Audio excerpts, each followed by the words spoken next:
Hey, welcome to Who Would Win. I'm a day late, but work and all that. But I also didn't have to go until late today, so I had time to do the video. So before we go to our Who Would Win, our Bleach one, we have our bi-weekly one. And this one didn't actually come from... Well, okay, it does come from... Sorry, one second, folks. It does come from Breton Thompson, if I'm getting that name right. If I got it wrong, I apologize. But it comes from him. Now, it wasn't an actual suggestion. It was more like an offhanded comment. Bane versus Taskmaster. The reason it's an offhanded comment because it came out of response to when I did my prediction for who wins in the fight between Venom versus Bane. And they basically said that this was a weird match, and they gave suggestions for a more appropriate match. So, and one of the more appropriate matches was Bane versus Taskmaster, and I that's not a bad one.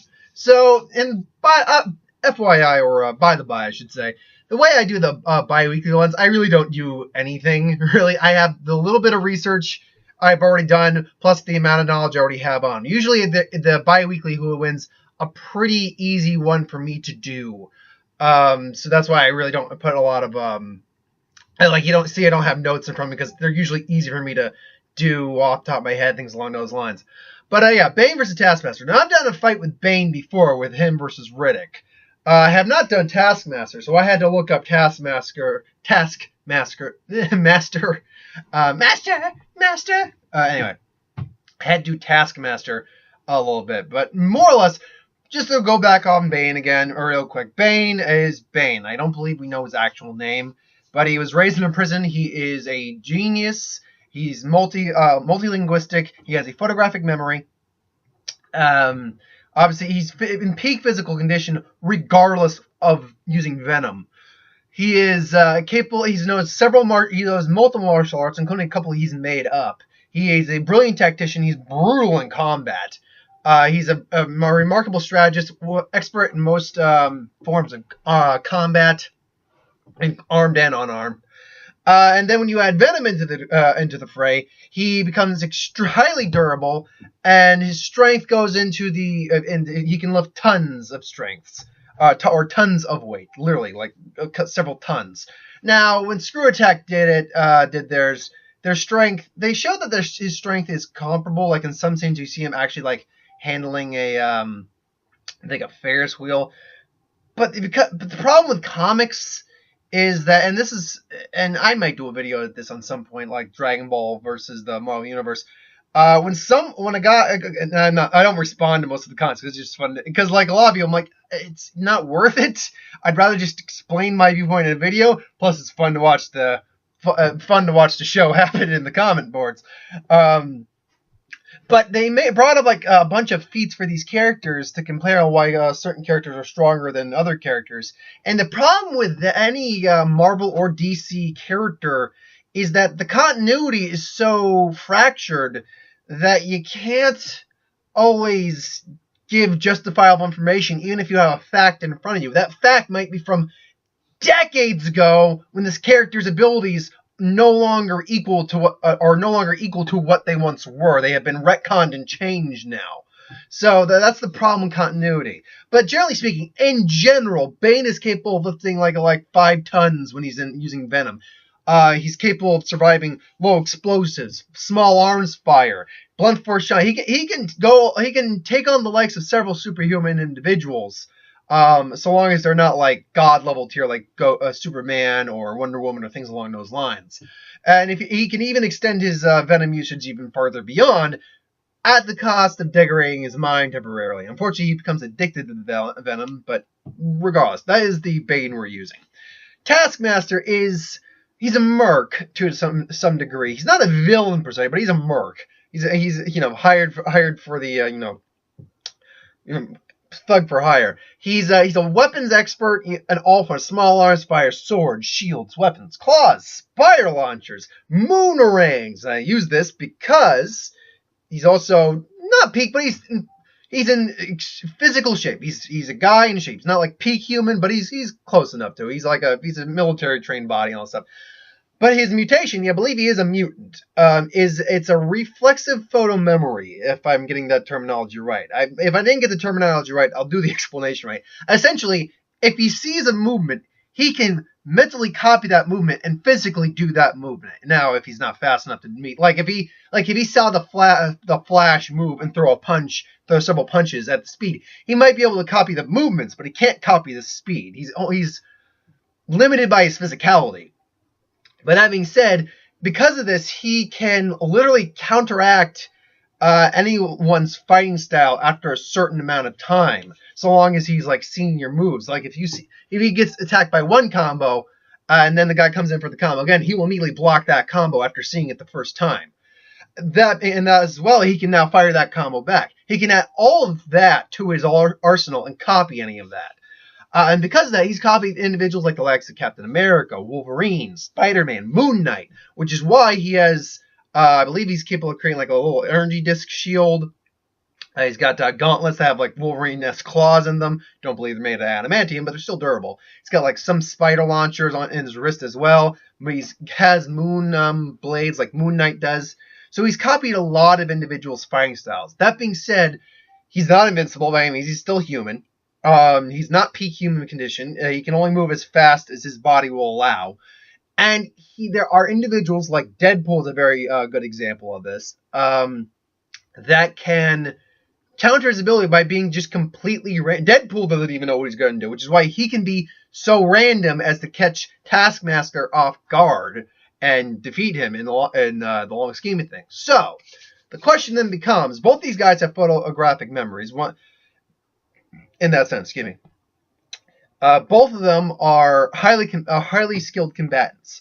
So this one win is going to be a little different. Not because I won't have a scenario, because it's going to basically... I'm going to explain how it is going to break down in the sense of who is likely to win in what scenario, and then I'm going to give you the actual scenario, give you my ideal who wins. Essentially, if it's going to go in the early fight, it's going to go to Bane. If the fight drags out long enough, it's going to go to Taskmaster. Because the longer Taskmaster has to watch Bane, see Bane move and all that stuff, he's going to be able to come up with all the counters. And no matter how strong Bane is, if you can't hit him, it's not going to matter. Plus, his Venom Tube is a severe weakness. Because if Taskmaster cuts the Venom Tube, it's over.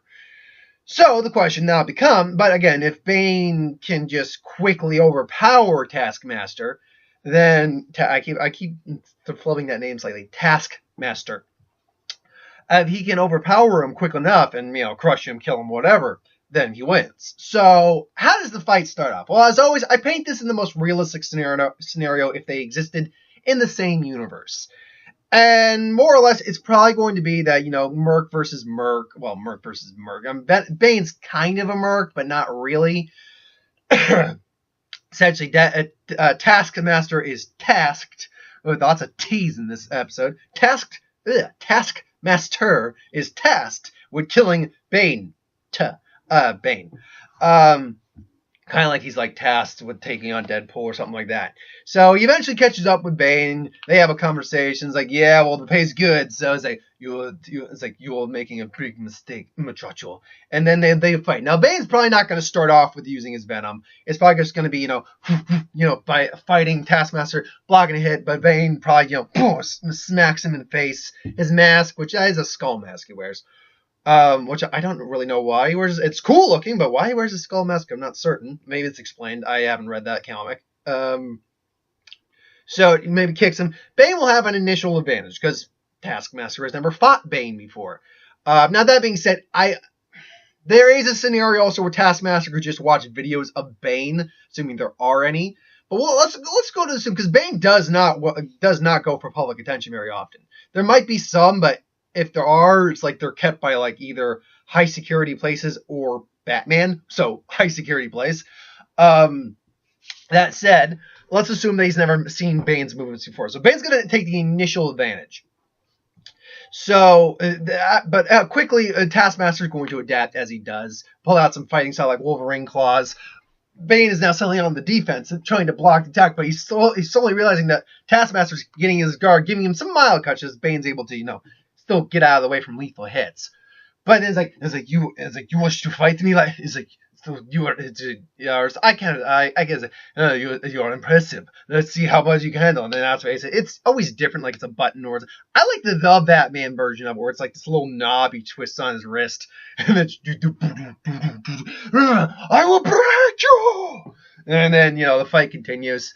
Now his movements, and he's still got his fighting style, but his movements are quickened to a degree because he will eventually lose speed the bigger he gets, but his overall reflex and strength are enhanced to some degrees as well. So he's got more power, and plus more momentum in the head, so it might like increase the speed. So Taskmaster's now trying to avoid the claws are going to can't pierce him at this point because his skin's gotten so dense.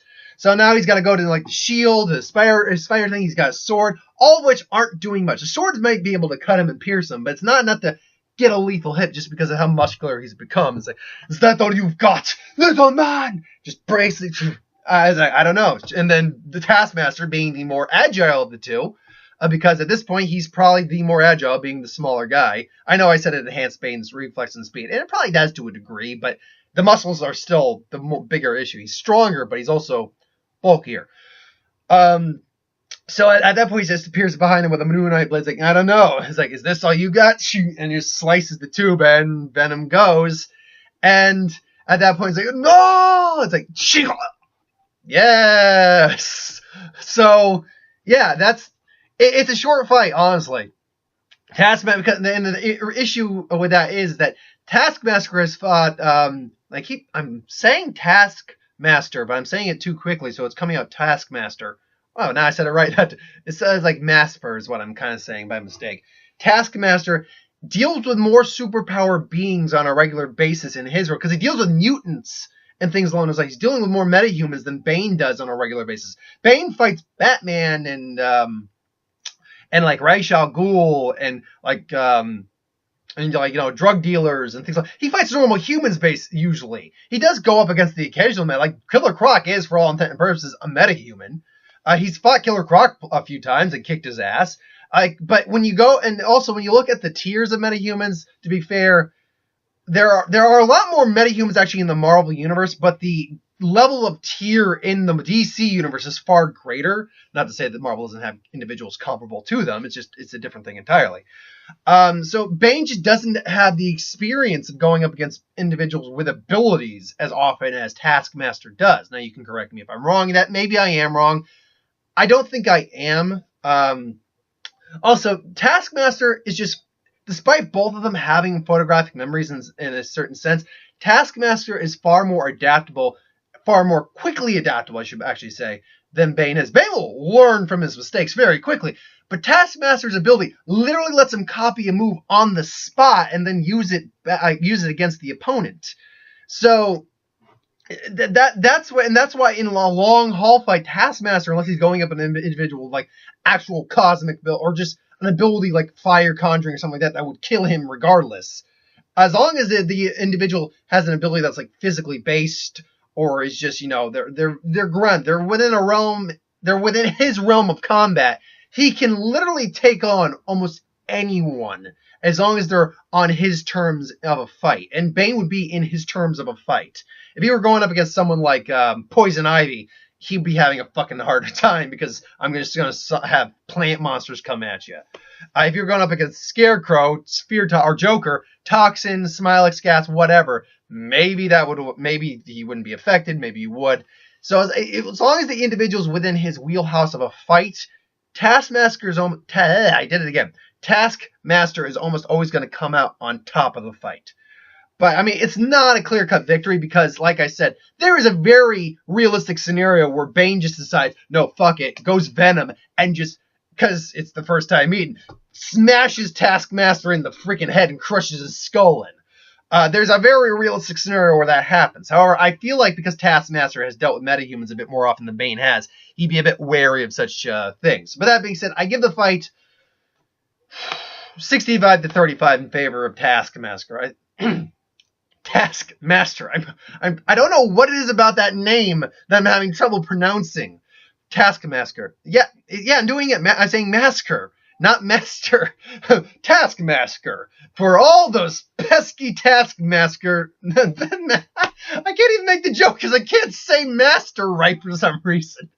Taskmaster masker. For all those times your Taskmaster mask falls out, it'll mask the cracks. There, I was able to get that out. I have no idea why I'm having trouble with that name. Anyway, so yeah, 65 to 35 in favor of Taskmaster. So, but yeah, tomorrow who will win, unless someone comments on who would win they want me to do instead of Toshiro Hitsugaya versus Esdeath from Akame ga Kill, will be Toshiro Hitsugaya versus Esdeath from Akame ga Kill. So, or Akame ga Kiru, I believe is the other way of calling it, but Akame ga Kill. Both ice users, both skilled warriors, one's psychotic, one's just cold, but little cares. So, yeah, should be an interesting fight. I still got to actually write down everything for that. I have a theory in my head of who's going to win, but I really need to get down all of Esdeath's. Esdeath is the one I really need to get the information down on. I pretty much know all of Toshiro's stuff up top of my head. But Esdeath's the one I really kind of need to get some stuff going for. But anyway, yeah, that'll be up tomorrow, either before I leave for work, which will be around 9, so either before 10 a.m. or sometime after 7 p.m. tomorrow. So look forward at around those times. Until then, thanks for watching. See you next time. And as always, if you have an idea for who would win Star Wars Superhero Magic, what if, anything I do in the channel, put in the comments below. Let me know. I'll do it at some point. Anyway, thanks for watching. Again, who would win, what if, Magic, and the Mummy review will be out on Thursday. And who would win tomorrow. So thanks for watching. See you next time.